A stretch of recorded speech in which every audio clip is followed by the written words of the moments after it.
আয়াতুল কুরসি পাঠ করার পরে কখনো একটি ভুল কাজ করবেন না। যদি করেন তাহলে আপনি সওয়াবের পরিবর্তে উল্টা গুনাহগার হবেন এবং আপনি মারাত্মক ক্ষতির মধ্যে আপনি পড়ে যেতে পারেন। আজকাল আমাদের সমাজে অনেক মুফতি আছে না, জীবনে মাদ্রাসায় পড়াশোনা করে নাই, তারা পর্যন্ত ফতোয়া দেয়। সুতরাং সেজন্য বলতে চাই স্পষ্ট কথা, ইসলাম মানেন আখলিস দীনাকা ইয়াকফিকাল আমালুল কলিল, আমল অল্প করেন, সেটা রাসূলের তরিকা মোতাবেক হতে হবে। ওমা আতাকুমুর রাসূলু ফাখুযুহু ওমা নাহাকুম আনহু ফান্তাহু। রাসূল যা করতে বলেছেন, যেইভাবে করতে বলেছেন, হাদিস শরীফে আয়াতুল কুরসির আমল যেইভাবে এসেছে ওইভাবে করবেন।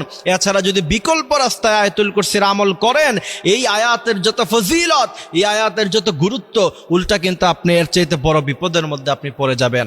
আয়াতুল কুরসি হলো কোরআনে কারিমের সবচেয়ে গুরুত্বপূর্ণ অংশ, সবচেয়ে গুরুত্বপূর্ণ আয়াত। কোরআনে কারিমের গুরুত্বপূর্ণ সূরা আল ফাতিহা, সূরা ইয়াসিন, সূরা আর রহমান, কিন্তু সবচেয়ে গুরুত্বপূর্ণ আয়াত হচ্ছে আয়াতুল কুরসি।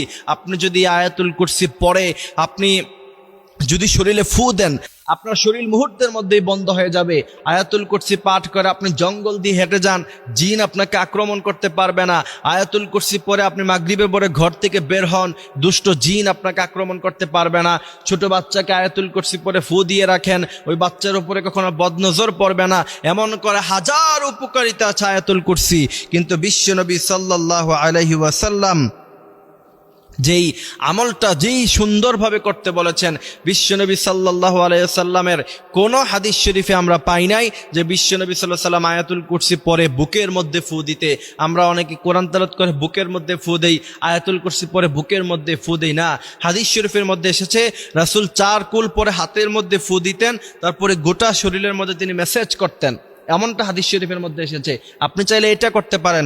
এরপরে আয়াতুল কুরসির ব্যাপারে হাদিস এসেছে, মান কারা আয়াতুল কুরসি, যে ব্যক্তি আয়াতুল কুরসি পাঠ করলো প্রত্যেক 5 ওয়াক্ত নামাজের পরে, তার মধ্যে জান্নাত এবং তার মধ্যখানে মাঝখান দিয়ে ব্যারিকেড হলো শুধুমাত্র তার মৃত্যু হয় না, এই কারণে সে জান্নাতে পৌঁছায় না। সুবহানাল্লাহি ওয়া বিহামদিহি সুবহানাল্লাহিল আযীম। এই জন্য আয়াতুল কুরসি পড়ার পরে বুকের মধ্যে ফু দেওয়া, কোন আয়াত পড়ার পরে বুকের মধ্যে ফু দেওয়া, এগুলি বিদআত।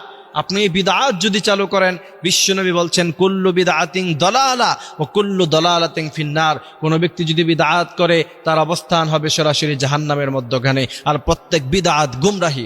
সুতরাং আল্লাহর নবী সাল্লাল্লাহু আলাইহি সাল্লাম আয়াতুল কুরসি পরে 4 কুল তিনি পড়তেন, তারপরে তিনি হাতের মধ্যে ফু দিয়ে পুরো শরীর মেসেজ করতেন। আপনি বুকের মধ্যে ফু দেন কেন? এটা তো হাদিস শরীফে আসে নাই। এই জন্য আল্লাহ সুবহানাহু ওয়া তাআলা বলেন, ওমা আতাকুমুর রাসূলু, রাসূল যা করতে বলেছেন সেটা ধরো, রাসূল যা করতে বলেন নাই সেটা ধরো না। রাসূল যা কখনো করেন নাই সেই আমল আপনি কেন করবেন? এই জন্য আয়াতুল কুরসির আমলগুলি আমরা নিয়মিত পাঠ করব। আয়াতুল কুরসি প্রত্যেক ফরজ নামাজের পরে আমরা ইনশাআল্লাহ তেলাওয়াত করব।